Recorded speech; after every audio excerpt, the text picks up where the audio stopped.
प्रणाम प्यारे मित्रों।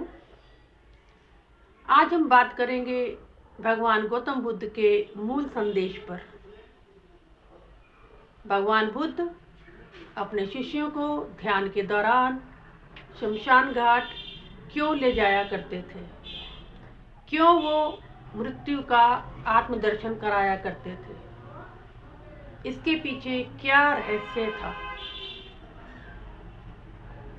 भगवान बुद्ध अपने शिष्यों को कहा करते थे कि जिस शरीर से आप इतना प्यार करते हैं, जिन लोगों से आप इतना प्यार करते हैं, जिन पर इतना समय आप व्यतीत करते हैं, आपको क्या मिलता है, जबकि हमारा शरीर भी हमारा नहीं है। जी, हमारा शरीर भी हमारा नहीं है। ये अनुभव कराने के लिए, शरीर से तादात्म्य तोड़वाने के लिए भगवान बुद्ध रोज अपने शिष्यों को शमशान घाट मृत्यु के दर्शन के लिए ले जाते थे और कहते थे कि होश पूर्वक मृत्यु को देखो, शरीर को जलते हुए देखो। ये वही शरीर है जो अहंकार में जीता था, ये वही शरीर है जिसे बहुत अहंकार था, ये मेरा है, वो मेरा है, मैं धनवान हूँ, मेरे पास बहुत गाड़ियाँ हैं। ये आज कैसे निढाल पड़ा हुआ है और जल रहा है, इसे देखो। और शिष्य मृत्यु को देखते थे, शरीर को जलते हुए देखते थे और उनका तादात्म्य अपने ही शरीर से छूटने लगता था।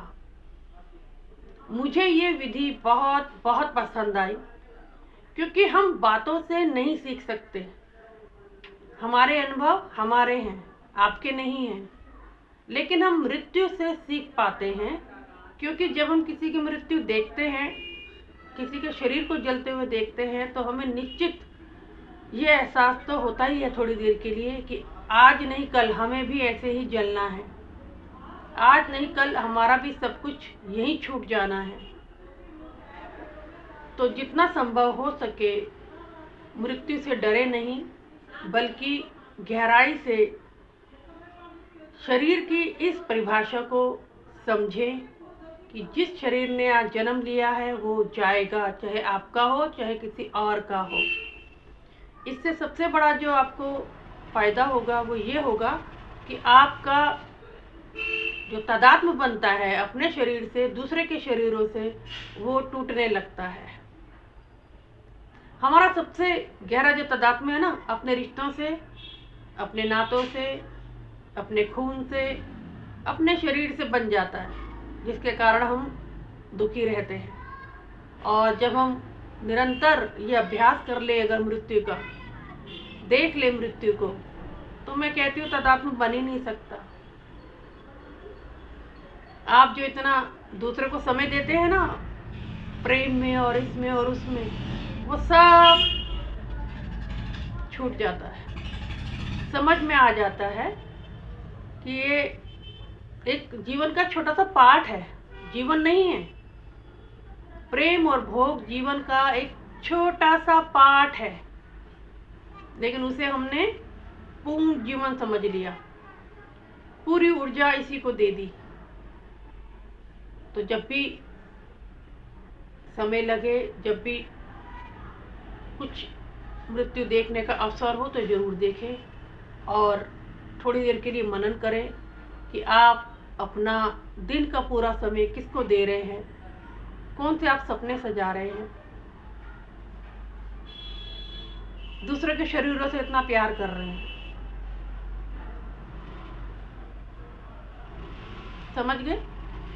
तो भगवान बुद्ध के संदेश को बार बार सुनिए। शरीर नश्वर है, मृत्यु शाश्वत है। समय देना हो तो स्वयं को दीजिए, बाकी सब लाइफ का एक पार्ट है छोटा सा, जो चलता रहेगा साथ साथ। उस पर इतना सीरियस होने की, उसको इतना समय देने की जरूरत नहीं है। अगर हम इतना ही समय, एक कहावत मैंने सुनी थी कि जितना समय हम अपने रिश्ते नातों को देते हैं, जितना समय हम दूसरों को खुश करने में बिताते हैं, अगर उतना ही समय हम उसका 1% भी अगर अपने ध्यान और समाधि को, परमात्मा को दे दें, तो निश्चित ये जीवन बहुत सुंदर हो जाएगा, सत्यम शिवम सुंदरम हो जाएगा। लेकिन कहाँ हमें होश आती है? दिन भर मोबाइल पर बातें करना, दूसरों को इम्प्रेस करना, रील्स देखना, समय काट रहे हैं। जबकि थोड़ा और गहराई से देखें तो हमारा समय भी धीरे धीरे बीत रहा है, शरीर जाने को है और हम बच्चों वाले खेल खेल रहे हैं। चलिए, आशा करती हूँ आज की इस वीडियो से आपको बहुत कुछ सीखने को मिलेगा। सीखिए, अपने जीवन में इसका प्रयोग कीजिए और ध्यान और समाधि की ओर बढ़िए। आप सभी का बहुत बहुत आभार, बहुत बहुत प्रेम।